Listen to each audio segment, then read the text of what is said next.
Welcome to Screw the Commute, the entrepreneurial podcast dedicated to getting you out of the car and into the money.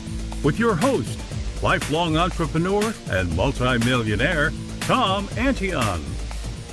Hey everybody, it's Tom here with episode 833 of Screw the Commute podcast. I'm still nursing this voice, so I'm pulling out all stops to be able to get something intelligible for you.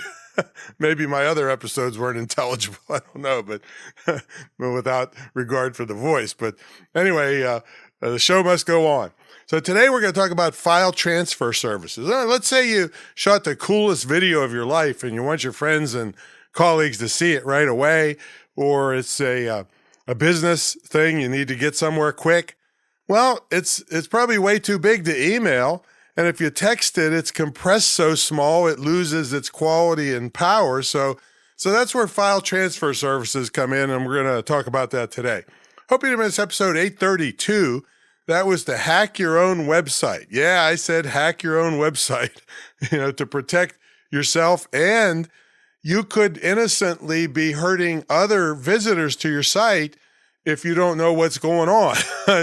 and so that's what that episode's about. Anytime you want to get to a back episode, you go to screwthecommute.com/ and then the episode number.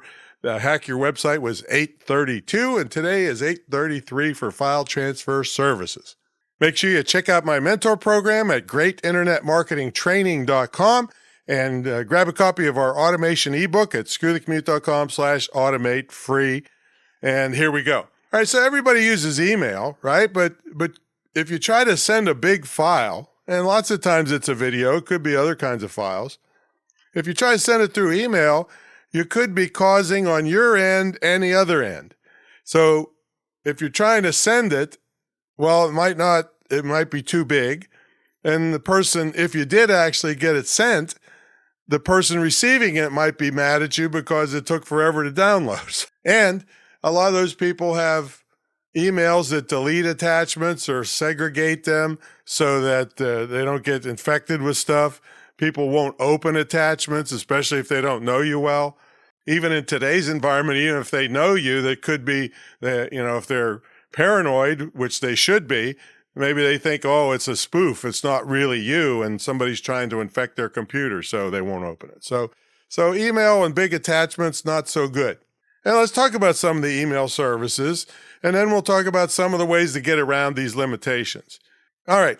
If you use Outlook, it has 20 megabyte. Now, some of these figures may be off because they might be raising that a little bit depending on when you're listening to this, but Outlook has about a 20 megabyte limit for attachments. Apple Mail is 25 megs. iCloud emails 20 megs. Gmail is, you can, all the attachments you have can't add up to more than 25 megabytes. And if it is on Gmail, they automatically add or try to send it to Google Drive instead of including it as an attachment. Yahoo is 25. And by the way, if you're using Yahoo and AOL and Hotmail and all that kind of stuff as your business, you look like a goober to your potential customers. You got to graduate this. I mean, Gmail's okay because it's highly credible and regarded, but Hotmail, AOL, Yahoo, it just makes you look like a Yahoo if you're using those in your business. Anyway, Yahoo's 25 megs, AOL's 25 megs. But anyway, here's how we get around that. I happen to use a file transfer service called WeTransfer, where I can upload up to 2 gigabytes, folks, for free. And they do have a paid version if your files are even bigger than that. But in all the stuff I do, I've only had a couple times when I exceeded that 2 gigabyte limit. Maybe I had an hour-long high-quality video, so I had to send a hard drive to somebody or pay extra to use the big file rather than the free version. And I use this service all the time. Folks, over 800 times. What is this episode? 833 times just for my podcast, not counting all the video work, the thousands of videos I've done over the years and all that. I send this podcast after it's edited to Larry, who puts it up and distributes it on our hosting service. Okay, so that's the one I happen to use, but I'm going to have a link to an article on, I don't know, 5 or 6 other ones that you can check out. And I'll leave a link in there. And the link happens to be written by the first service on the list called FileStage. And then they have WeTransfer, they have Send Anywhere, Google Drive, and a couple other ones. The article gives you the pros and cons of each because some are better for some types of businesses than others. But here's a way I typically deal with videos. I upload them to YouTube as unlisted, not public and not private. See, unlisted means the person I give the link to can watch it. I mean, they could give the link to somebody else too, so if it was a really confidential thing, I'd try to warn them, don't give the link out to anybody.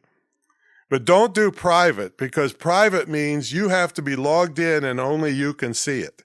So if you send them that link, you'll look stupid and they won't be able to open it.